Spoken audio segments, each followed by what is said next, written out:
За би нэг сонирхоод ганц хоёр юм нэмж тодруулъя гэж ингээд бодогдчихлоо. За энэ байгууллагатай ингээд гэрээ хэлцээр хийгээгүй мөртлөнгөөсөө нэг 150 гаруй сая долларын хөрөнгө оруулалт төрүүлээ авчихсан. Ингээд ажиллаж байгаа юм байна гэж ингэж одоо ойлгож байна. За энэ дээр арай илүү жоохон тодорхой дэлгэрүүлээд хэлээд өгнө үү гэж хүсэж байна.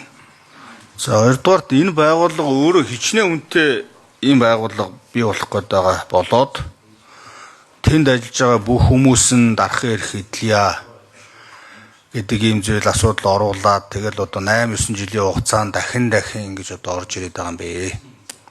Одоо бол яг хоо ганцхан одоо суурин төлөөлөгч нь буюу энэ одоо байгууллагын Монгол дахь газрын дарганы дарахын эрхийг эдлээд бусднууд эдлэхгүй л гэж ингэж л оруулж ирж байгаа юм байна. Тэгэхээр зэрэг энэ дээр нэг ийм тодорхой бүтцийн талаар бас мэдээллийг өгнө үү гэж хэлэх байна. За 3 дугаарт энэ одоо энэ нэг нарны станц барих ийм төсөл хэрэгжиж байгаа гэж байна. Сайн шандад одоо эхлээ явж байгаа юм байна. Нийтдээ 26 гаруй сая доллар гिचгүүдээ сая мэдээлэлээс. За дараа нь Дундгой аймагт хэрэгжих юм байна, Ховдод хэрэгжих юм байна. За энэ станцуудыг ингээд барьж байгуулахлаар дараа нь одоо хэнд хариуцуулж хүлээлгэж өгдөг юм бэ? Энэ дээр бас нэг мэдээлэл нэмж авъя гэсэн юм бодолтой. За дөрөвдүгээрт нь одоо энэ байгууллага маань одоо манай Монгол улсад болох гэдэг нь COP17 гэдэг энэ одоо олон улсын том арга хэмжээ болох гэж. Энэ арга хэмжээнд ямар хөө оролцоотой одоо оролцох вэ? Ер нь яаж оролцдог ийм байгууллага вэ гэдэг ийм асуултуудад хариулт авъя. За, сандагч сайд асуултанд хариулъя. За, Монгол улс 13 онд энэ дэлхийн ногоо хөгжлийн институтын гишүүнээр элссэн. 14 оноос Монгол дахь хөтөлбөрийн газрыг байгуулад ингээд ажиллаж байна. Хөтөлбөрийн газар нэг 4-5 хүний бүрэлдэхүүнтэй. Тэгээ энэ 4-5 хүнийхээ бүрэлдэхүүнтэй энэ төслийн нэгждэл одоо дарахын эрх юм авах гэдээсэн. Өнөөдрийн орж иж байгаас бол бид нар бол энэ бүх одоо хөтөлбөрийн ажилтнуудад бус зөвхөн одоо хөтөлбөрийн удирдлагад нь дарахын эрх юм болох асуудлыг оруулж ирж байгаа. За энэ одоо энэ дэлхийн ногоо хөгжлийн институтын ерөнхийлөгч нь бол ерөнхий ассамблеийн дараагаар нүүбийн нарийн бичгийн дараагаар ажиллаж байсан Солонгосын Бангимун дарга ажилладаг. За шийдвэр гаргах төвшөнд ерөнхий ассамбле болон төлөөлөн өдөрцөн үеийн бүрэлдэхүүнтэйгээр үйл ажиллагаа явуулдаг. За ер нь бол энэ институт маань бол бас манай COP-той холбоотойгоор бас Бангимун ерөнхийлөгч бас COP-т ирж оролцохоор байгаа. Хэрвээ энэ хилцээр батлагдчихвол бас одоо хилцээр гарын үсэх зурх ажлаа энэ COP-ээр бас одоо баталгаажууд зуръя гэсэн юм одоо төлөвлөгөөтэй байна.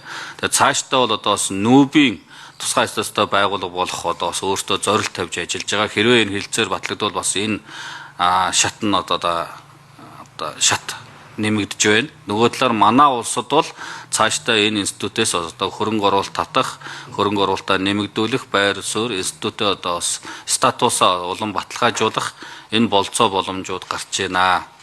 За мэдээж одоо энэ өнгөрсөн хугацаанд хийгдсэн тэр хөрөнгө оруулалтын ажлуудаа тэгээд үндсэндээ Монголд л үлдэнэ. Цаашдаа олон одоо ногоон санхүүжилтийн хэлбэрээр одоо уур амьсгалын өөрчлөлтийн хууль батлагдсантай холбогдуулж энэ одоо чиглэлээр байгаль орчныг хамгаалах, нөхөн сэргээх одоо энэ чиглэлээр одоо олон төсөл хөтөлбөрүүдээр хамтарч ажиллах бас одоо тэр бололцоо боломжууд улам нэмэгдэж баталгаажж байна л гэсэн үг.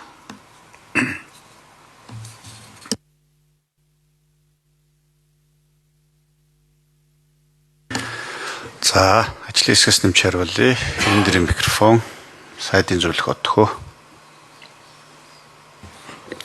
Баярлалаа. Түрүүн юун дээр нэмэлтээр асуултан дээр тэр олон улсын хөгжлийн агентлаг JIZ, COICA, JICA-та ялгаа ямар байгаа юм бэ гэдэг дээр хэлэх ёстой юу гэхээр энэ дэлхийн ногоон хөгжлийн институтыг Монгол улс гишүүн орноор одоо орныхоо хувьд бол гэрийг нь сойрхон баталсан. Гишүүн байгууллагын хилцээр буюу establish agreement дээр олон улсын эрх зүйн этгээдийн статус бүхий бие даасан засгийн газар хоорондын байгууллага гэдэг ийм статусаар бид хүлээн зөвшөөрсөн учраас энэ аль нэг улсын одоо шил агентлагуудаас тас өөр.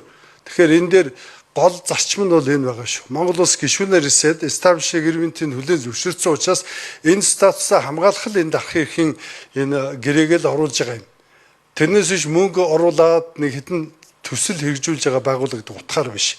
Хэрвээ энэ гэрээг бид батлахгүй гэсэн тохиолдолд Монгол Улс тэр байгууллагаас гишүүнсээ татгалзах эсвэл зорих болсон гэрээг хүчингүй болох юм сонин зүйл рүү явна гэсэн үг. Тэгэхээр дахиад хэлээ, санхүүжтэй асуудлууд чухал байгаа нь үнэн боловч Монгол Улс энэ одоо host country agreement-ийг баталснараа өөрийнхөө сойрхон бодлоод өдөө хүртэл 10 гаруй жил явж байгаа.